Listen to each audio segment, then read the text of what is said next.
Adesso è con noi in studio Raffaele Padrone, FSP Polizia, grazie per essere in nostra compagnia. Grazie direttore, grazie telespettatori, buonasera. Facciamo il punto, insomma, il governo sta varando quello che sarà il nuovo codice della strada, chiaramente se ne riparlerà in tutti i dettagli nei prossimi mesi, però insomma le bozze ci sono già, qual è la sua visione e cosa ne pensa?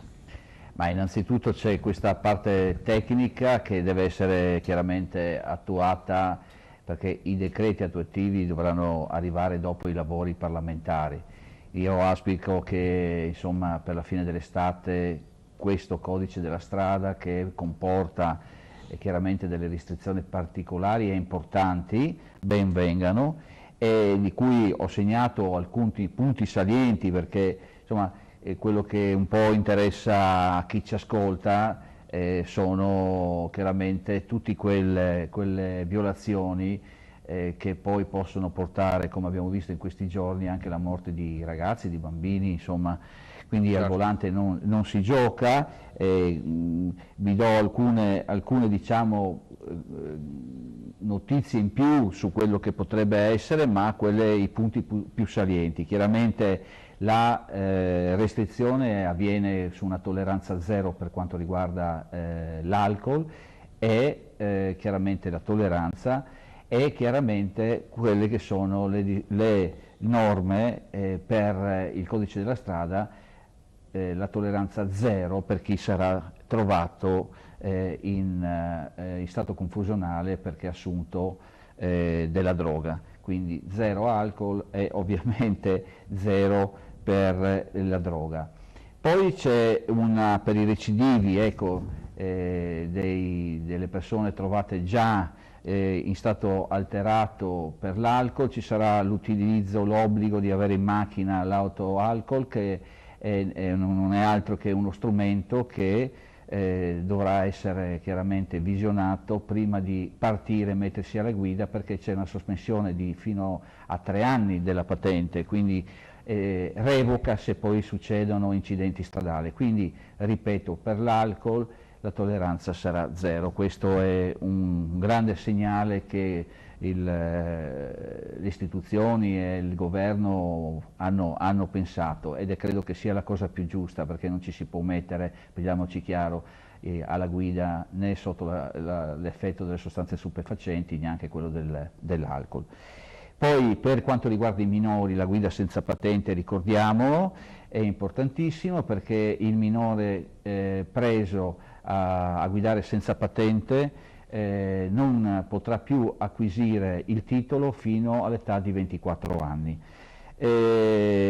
Ovviamente, visto il numero di incidenti per l'utilizzo di cellulari, chi viene preso alla guida con il cellulare in mano, anche lì c'è la sospensione della patente.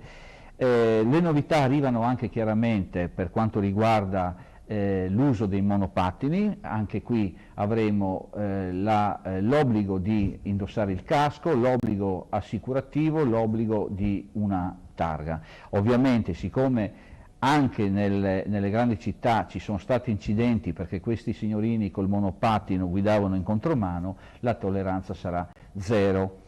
E una cosa bisogna dire, molto importante, chiaramente c'è il buon senso, ma anche qui con elevate contravvenzioni, il sorpasso al ciclista dovrà essere effettuato a 1,5 metri diciamo, dal ciclista stesso. Perché? Perché ovviamente che dovrà rispettare delle norme, perché abbiamo visto anche episodi di ciclisti amatoriali che si mettono in bicicletta appaiati. Questo non sarà più possibile perché se devo sorpassare 1,5 metri invaderò la corsia opposta, quindi sì al 1,5 metri, sì però anche al camminare e in bicicletta, correre in bicicletta uno dietro l'altro.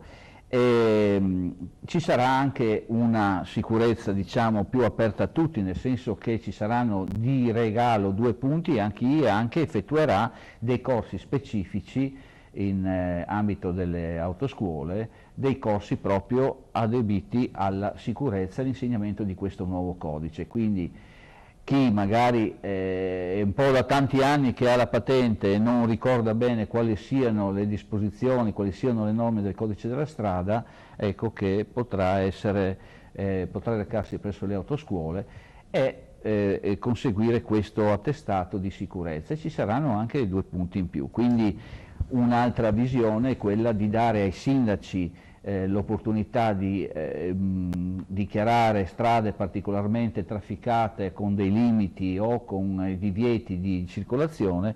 Quindi vedete che questo nuovo codice, che mi auguro e auspico che vada in porto velocemente, dovrebbe essere anche una salvaguardia per tutti, soprattutto, ripeto quello che ho detto all'inizio, tolleranza zero per l'alcol e tolleranza zero per la droga. Torneremo sicuramente a parlare del tema, intanto grazie a Raffaele Padrone per essere stato con noi. Grazie a voi. Non cambiate canale perché l'informazione di Tele Pordenone riprenderà tra pochissimo, grazie.